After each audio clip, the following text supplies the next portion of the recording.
राजा को चाहिए कि अपनी वो प्रजा को देखे समझे, तभी तो वो उनके प्रॉब्लम सॉल्यूशंस कर सकता है। अब जो अंधा है वो नहीं हो सकता। तो धर्म के अनुसार ही द्वितीय पुत्र पांडु को राज्य दिया गया, लेकिन इसके कारण धृतराष्ट्र में ईर्ष्या हुई।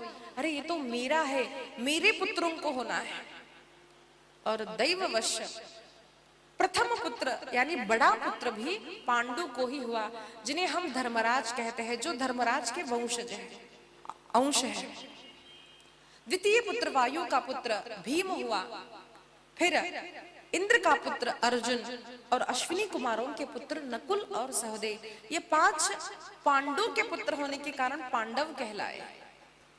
वैसे ये भी कौरव ही है, पांडव कहलाए। और बाकी ये सारे धृतराष्ट्र के पुत्र दुर्योधन, दुशासन आदि 100 पुत्र हुए। ये सारे पुत्र अधर्मा थे, अधर्मी थे। क्यों? इनकी रुचि अपने बड़े भाई दुर्योधन में थी। दुर्योधन को भी लगता कि ये राज्य मुझे चाहिए। जब कालवश पांडु का निधन हो गया, तब उनकी पत्नी कुंती अपने पुत्रों को लेकर अपने ही घर, हक का घर हस्तिनापुर, अपने राज्य में जब आई, तो उन 5 पांडवों से इन कौरवों ने वैर किया है। भीम को विष दिया, वारणावत में उन्हें मारने का प्रयास किया। अब जब बड़े हुए तो राज्य करना है, कामकाज करना है, तो चाचा जी से पूछा धृतराष्ट्र से, हमें अपना राज्य दे, तो राज्य नहीं दिया गया। एक बंजर भूमि दी गई, वहां पर भगवान की कृपा से सुंदर महल बना है। ऐसा महल बना था कि कौन सी जमीन है, कौन सा पानी है, समझ नहीं आ रहा था। बड़ा दिव्य भवन उन्होंने बनाया। अब वो भवन बनने के बाद भी दुर्योधन को ईर्ष्या हुई कि वो भवन मुझे मिलना चाहिए। फिर द्यूत हुआ। द्यूत में द्रौपदी का वस्त्रहरण करने का प्रयास किया, जिनका रक्ष भगवान कृष्ण ने किया है। उसके पश्चात 13 वर्ष तक पांडवों को वनवास प्राप्त हुआ। 13 वर्ष कोई भी भूल नहीं है, और इन पांडवों को वनवास प्राप्त होना पड़ा। कोई सुविधा नहीं। वनवास में क्या होता है बताइए? कई ऋषियों को साथ ले गए। ऋषियों ने कहा, राजन हम आपके साथ आएंगे। उन्होंने कहा, हम आपको साथ नहीं ले जा सकते। तो ऋषियों ने कहा, देखो तुम धर्मात्मा हो, हम तुम्हारे साथ जाएंगे। ऋषियों ने अपनी इच्छा से, ये सब महाभारत में कथा आती है, उनके साथ गए। क्यों गए? उन्होंने कहा, हम आपको रोज अच्छी अच्छी कथाएं सुनाएंगे। देयर कम्स अ पीरियड, एक काल होता है सभी के जीवन में, इतना दुख आ जाता है, इतनी विपरीत परिस्थिति, स्त्री हो पुरुष हो जो भी हो, आता है, और उस समय लगता है कि बस ये दुख झेलने से अच्छा है मैं मर जाऊं। ये काल सबके जीवन में आता है। किसी को बचपन में आता है, किसी को मध्यकाल में, किसी को बुढ़ापे आता है। लेकिन तो ये डिप्रेशन का टाइम था। क्यों? उनकी कोई भूल नहीं है, उनको फिर भी वनवास दिया गया। और ऐसे समय पर नेगेटिव विचार आ सकते हैं, गलत विचार आ सकते हैं। तो ऋषियों ने सोचा, अगर हम जाएंगे तो अच्छी अच्छी कहानी बताएंगे। कौन सी कहानियां? भगवान की कथाएं। ये भगवान की कथा करती है, हमको डिप्रेशन से दूर निकाल। दवाई से कुछ नहीं होता, दवाई लेना भी नहीं चाहिए। दवाई से अधिकाधिक मनुष्य उसके अधीन हो जाता है। कथा सुनो, जो इसको काउंसलिंग बोलते हैं, हम स्पीक टू द पीपल। अब किसी और से बात करने की इच्छा नहीं, ग्रंथ को लो, अब बात करते रहो, सुनते रहो। हम भी जब हमारी ये परिस्थिति हुई थी हमारे जीवन में, हम कथा सुनते थे। कथा से प्रेरणा मिलती है, कथा से एक धैर्य प्राप्त होता है। तो वो कथा के द्वारा 13 वर्ष धीरे धीरे व्यतीत हो गए। 13 वर्ष भी उन्होंने पार कर लिया। अब उसके पश्चात क्या हुआ? इन पांडवों ने प्रस्ताव भेजा है कि अब आपके कहे अनुसार हमने 13 वर्ष व्यतीत कर लिए, अब आप हमें हमारा राज्य दे दें। दुर्योधन मानने को तैयार नहीं है, मैं नहीं दूंगा। तो भगवान श्री कृष्ण शांति दूत बनकर गए हैं, और भगवान ने कहा कि आपको राज्य देना चाहिए। अब ये बुरे जो लोग होते हैं ना, मैं आपको एक टॉक्सिक लोगों का एक गुण बोलती हूँ। दुष्ट होते हैं लेकिन बड़ी मीठी मीठी मीठी बातें करते हैं। मैं आपको बोलूं, कई बार जो दुष्ट लोग होते हैं ना, लोगों को लगता है कि ये बड़े अच्छे लोग हैं, क्योंकि वो लोगों का एक कैमिलियन गुण होता है, वो अपना रंग बदलते। हरे झाड़ पर बैठेगा तो वो अपना हरा रंग बना लेगा, लाल पर बैठेगा तो वो लाल रंग, उसको क्या बोलते हैं मराठी में सरडा म्हणतो अपन। तो आपने देखा है उसको, हमने भी देखा है। तो वो जो पेड़ पर बैठेगा वो रंग बदल देगा। अब ऐसे लोग होते हैं, अब बाहर जाएंगे तो ऐसे दीन बनेंगे, लोगों को लगता है भाई बड़ी अच्छी स्त्री है ये तो, अरे काय त्या काकू बरो काय होते। अब जरा दरवाजा बंद करके घर पे जाएंगे तो उनका बर्ताव देखना, बड़े बुरे लोग ऐसे होते हैं हमारे जीवन में। लोगों के सामने नाटक करना, कई लोगों की पूजा अर्चा आरती वगैरह भी लोगों के लिए होती है। कई लोग कैमरा लगे तो फिर तैयार होते हैं, एकांत में कैमरा घूमा, कैमरा के लिए लोगों ने, आप ऐसे नहीं है, दूसरी की बात कर रहे हैं। तो ये लोगों के लिए भक्ति, लोगों को दिखाने के लिए। भक्ति क्या है, हमारा हम क्या है, वो कब पता चलता है? एकांत में। हम जब एकांत में बैठते हैं, संत कहते हैं एकांत में ही पाप होता है। पाप यानी क्या? मन के विचार। पहला पाप मन में आता है, त्याचं वाईट व्हावं, याचं वाईट व्हावं, पहले मन में आता है। तो हमारे मन को देखिए, क्या हम एकांत में जब प्रभु के सामने बैठते हैं तब क्या हमारे आंखों में प्रेम से अश्रु आते हैं? कोई नहीं देख रहा तब भी क्या हम भगवान की उतनी ही सुंदर पूजा करते हैं जब चार लोग आने पर चाल फूल लगा करके करते हैं? क्या हम एकांत में कृष्ण के लिए नृत्य करते हैं या फिर केवल लोगों के सामने करते हैं? ये रंग बदलना। अब ऐसा है धृतराष्ट्र, ये बड़ा दुष्ट था। अब ये बोलता मैं क्या करूं द्वारिकाधीश, मेरे हाथ में कुछ भी नहीं है, ये जो दुर्योधन है मैं इसके अधीन हूं। अब विदुर बार बार कहते भैया, राजा के मंत्री के पद से कहते, भाई के पद से कहते भैया आप राजा हो, आप पिता हो, आप उसको बोल सकते हैं कि बेटा ये नहीं करना है, मैं आपको परवानगी नहीं दूंगा, ये नहीं करना है, बस मेरा आदेश है। तो क्या दुर्योधन नहीं मानता? अरे ये दुष्ट धृतराष्ट्र ही इस पाप का मूल है, पाप वृक्ष का मूल धृतराष्ट्र है, ये भागवत में वर्णन किया है।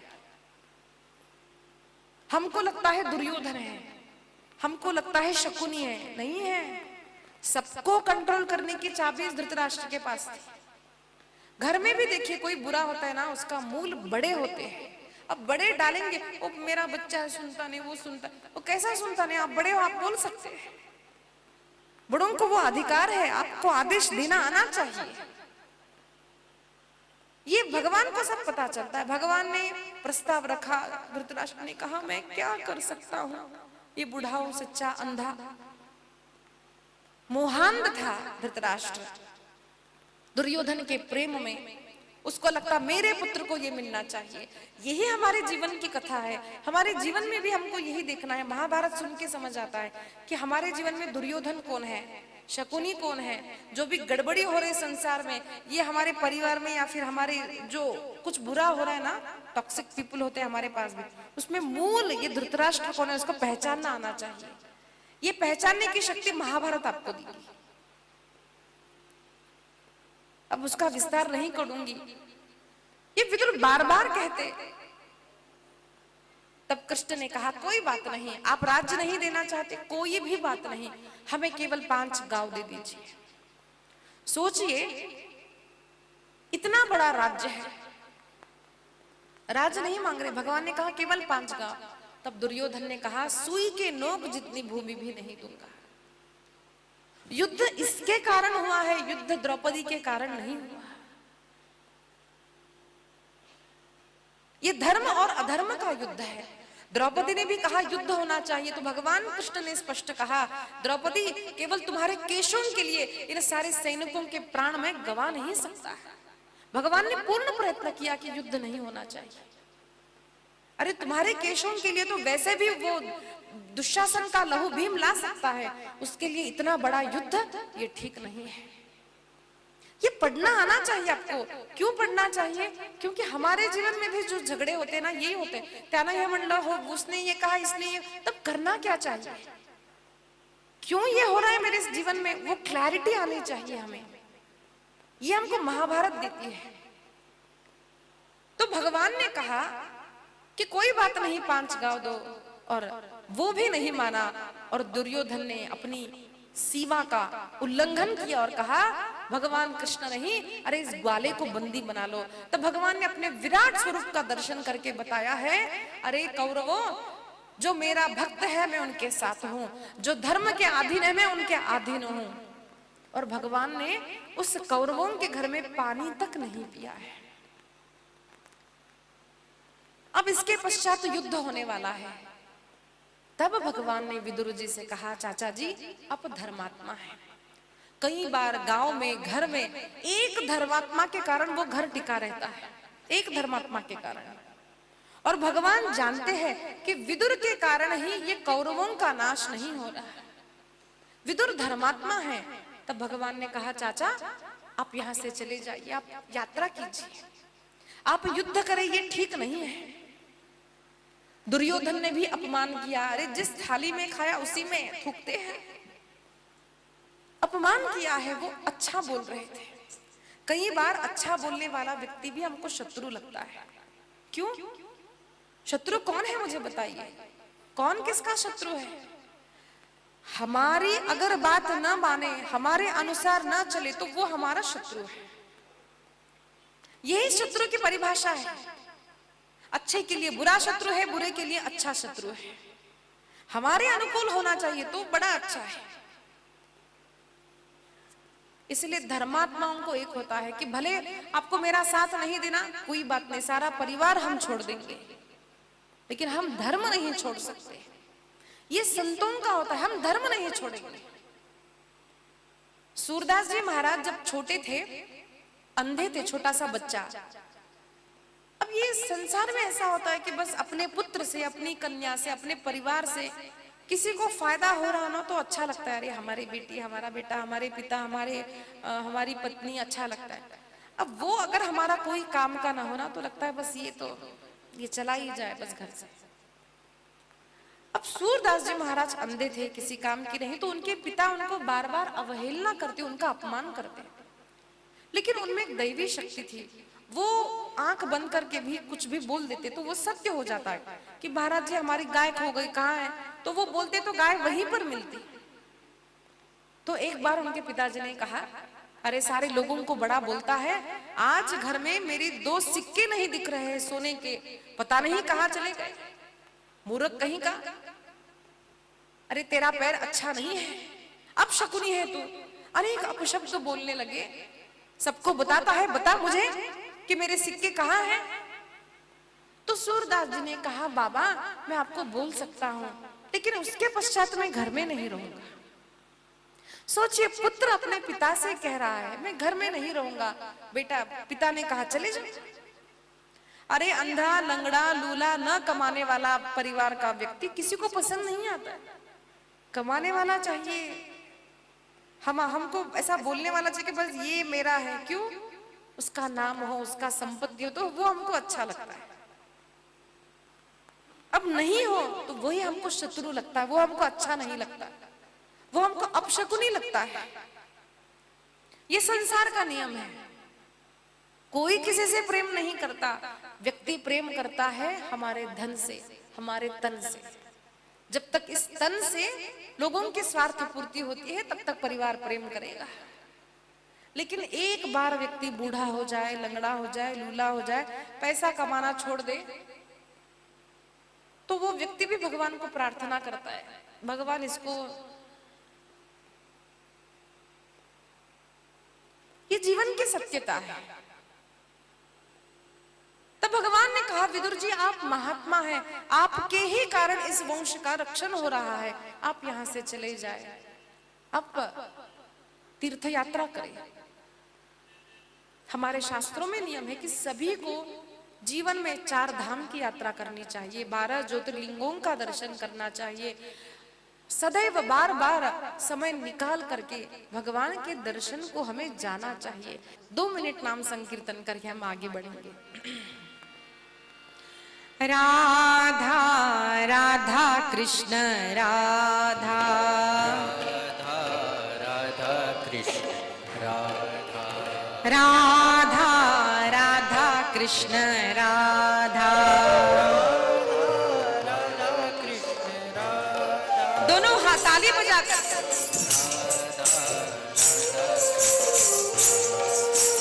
राधा राधा कृष्ण राधा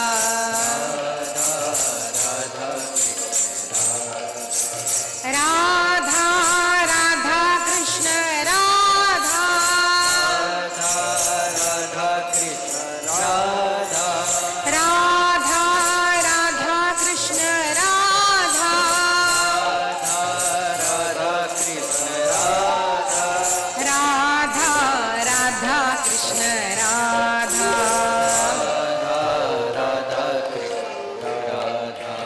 राधा राधा कृष्ण राधा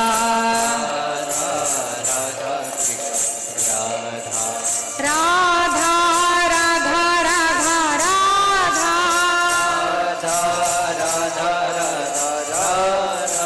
राधा राधा कृष्ण राधा राधा राधा कृष्ण राधा कृष्ण राधा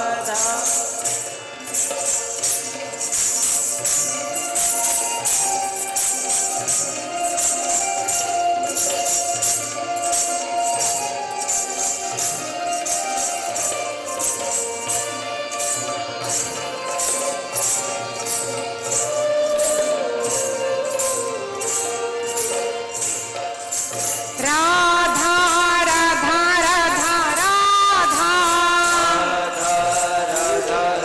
राधा राधा राधा कृष्ण राधा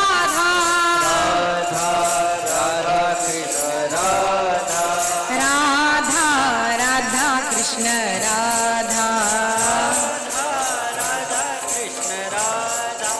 राधा राधा कृष्ण राधा राधा कृष्ण कृष्ण राधा राधा राधा कृष्ण राधा राधा राधा कृष्ण राधा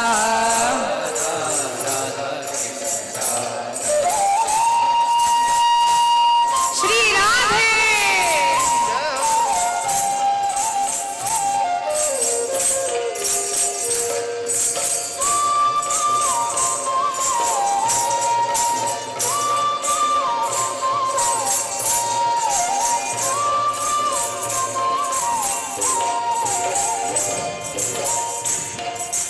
राधा राधा राधा राधा राधा राधा राधा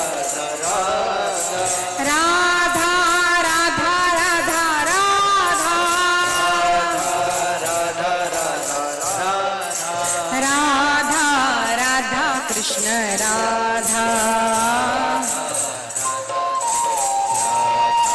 राधा राधा कृष्ण राधा राधा कृष्ण कृष्ण राधा राधा राधा राधा राधा राधा राधा कृष्ण राधा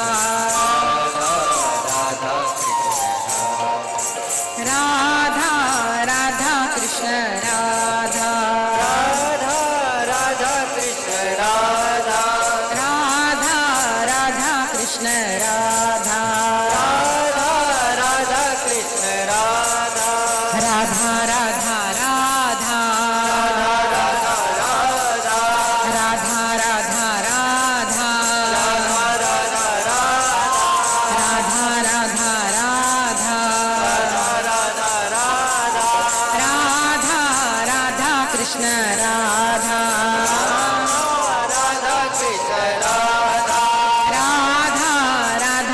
कृष्ण राधा राधा कृष्ण राधा राधा राधा राधा राधा राधा राधा राधा राधा राधा राधा राधा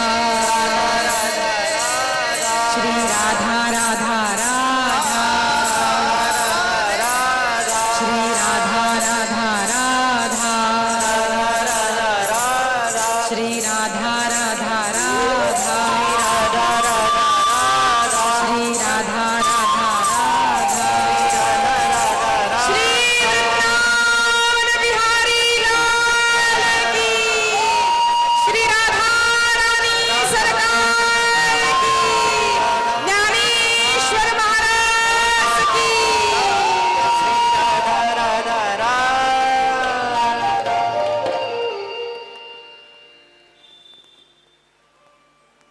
और भगवान ने कहा चाचा विदुर जी आप धाम यात्रा करने चले जाए।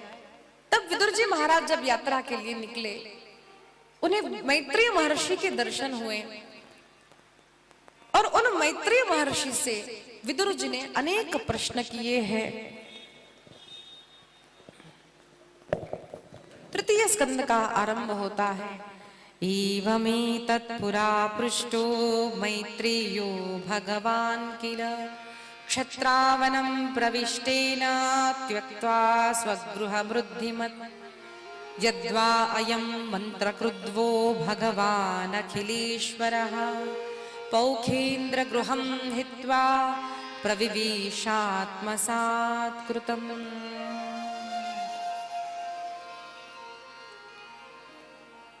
शुकाचार्य जी वर्णन करते हैं परीक्षित से। परीक्षित विदुर जी महाराज गए, उन्होंने अनेक प्रश्न किए हैं। विदुर जी ने प्रश्न पूछा महाराज सुखाय कर्माणि करोतु लोको नतै सुखम वान्य दुपारमं वा विन्देत भूयस्तत एव दुःखम यदत्र युक्तम भगवान वदेन्नः। उन्होंने पूछा सुखाय कर्माणि करोतु लोको, संपूर्ण सारे जगत में लोग सुख के लिए ही कर्म करते हैं। सत्य है ना?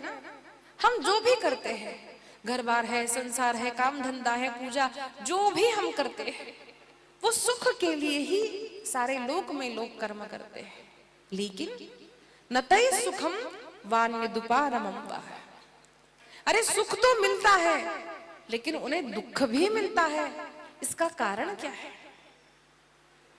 ये संसार की रीत है, दुख किसी को चाहिए नहीं लेकिन दुख सभी को मिलता है। संसार में सुख तो मिलेगा लेकिन दुख भी मिलेगा। जब विदुर जी ने प्रश्न किया तो उन्होंने मांडव्य महर्षि के श्राप के कारण महाराज आप यमराज है जो विदुर के रूप में एक दासी के पुत्र में रूप में आप प्रकट हुए हैं।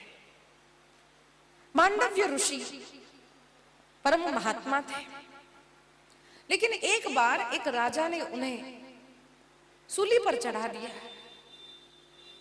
लेकिन उनके प्राण निकलते नहीं है। सूली के अग्रभाग पर बैठे रहे। तब राजा को ध्यान आया ये साधारण ऋषि नहीं है, हमसे भूल हो गई। तब क्षमा मांगी। तब मांडव्य महर्षि ने कहा हमारी भूल नहीं थी, फिर भी आपने हमें दंडित किया है, इस कारण राजन यम तुम दासी पुत्र बनकर इस पृथ्वी पर जाओगे। ये ब्राह्मण का बल है, ये एक ऋषि का बल है, ध्यान रखिए। और हमारे संसार की रीत है, आप बड़े हो छोटे हो, किसी भी कुल में जन्मे हो, विद्वान हो अविद्वान हो, मूर्ख हो, कुछ भी हो जाए, लेकिन आपने पुण्य किया है, पुण्य का फल आपको सुख ही मिलेगा। और पाप किया है तो आप कहीं पर भी जाकर छिप नहीं सकते, पाप हमको भोगना ही पड़ेगा। अब देखिए मांडव्य ऋषि, अपना जीवन हमको पता होता है, हमने अगर जीवन में अच्छा ही किया है तो भय नहीं होता। इसीलिए कहते हैं कि भक्त को भय नहीं होता, चाहे कोई भी स्थिति आए भय नहीं होता। क्यों? हमको अंतरंग से पता है, हमने जीवन में कभी काया वाचा मनसा अधर्म किया ही नहीं, ईर्ष्या द्वेष पाप कुछ किया ही नहीं। तो कोई बात नहीं, हमको पक्का पता है कृष्ण हमारा उद्धार ही करेंगे। इसलिए मृत्यु का समय था, लेकिन तुकाराम महाराज जी ने क्या कहा, आम्ही जातो आमचा गावा। लोग रोते हैं मरते समय, वे रोए नहीं। उन्होंने कहा हम अपने गांव जा रहे हैं, हम वैकुंठ जा रहे हैं। क्या आपकी हमारी मृत्यु आने पर हमें ध्यान देना चाहिए कि आपके हमारे मृत्यु आने पर क्या हमको वो धैर्य रहेगा? गोपाल कृष्ण भगवान की जय। क्या हमको ध्यान रहेगा, वो उत्साह रहेगा, धैर्य रहेगा कि अरे हम तो वैकुंठ जा रहे हैं? या फिर मरण म्हणलं की घाबरून जातो, घाबरलात की लक्षात घ्या काहीतरी पाप केलंय। किसी को 10,000 रुपए दिए, उनके मालिक ने 10,000 रुपए दिए, कहा या फिर माँ ने दिए, कहा कि ये 10,000 रुपए ऐसे ऐसे खर्च करना। अब उस व्यक्ति ने अगर कुछ गफलत की हो ना, तो उसको पूछा जाए कि भाई बोलो 10,000 कहाँ खर्च किया, तो वो डर जाता है, मेरी चोरी पकड़ी जाएगी तो, मेरी चोरी पकड़ी गई तो। यही संसार है। हमें ये शरीर दिया है, हमें हाथ पैर कान, बोलने के लिए मुख दिया है, जिह्वा दी है, सुनने के लिए कान दिए हैं, बोलने के लिए मुख दिया, देखने के लिए नेत्र दिए, और फिर हमको कहा जाता है बस अब जो 10,000 दिए ना, जो शरीर दिया, बस अब वो रिटर्न करना है। अब तुमको बोलना है कि ये शरीर का उपयोग तुमने कैसे किया है। मृत्यु यानी क्या है? हमने जीवन में क्या किया उसका हिसाब किताब भगवान को देने का दिन यानी मृत्यु है। मरने के पश्चात भगवान के सामने खड़ा किया जाता है और पूछा जाता है, बताओ इस आंख से क्या किया, पाप किया कि पुण्य किया, संतों का दर्शन किया, भगवान का दर्शन किया कि फिर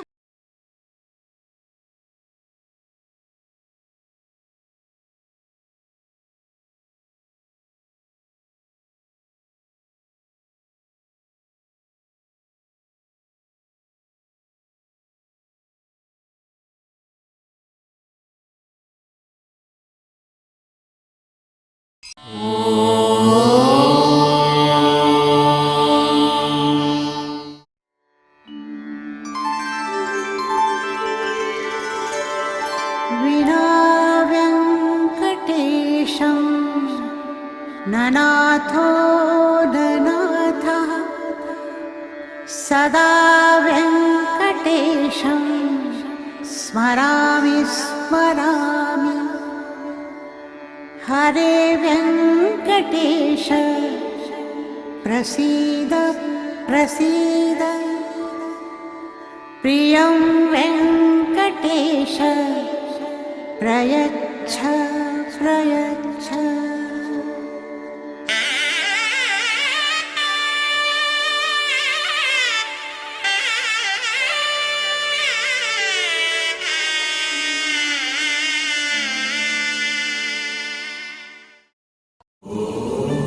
नमो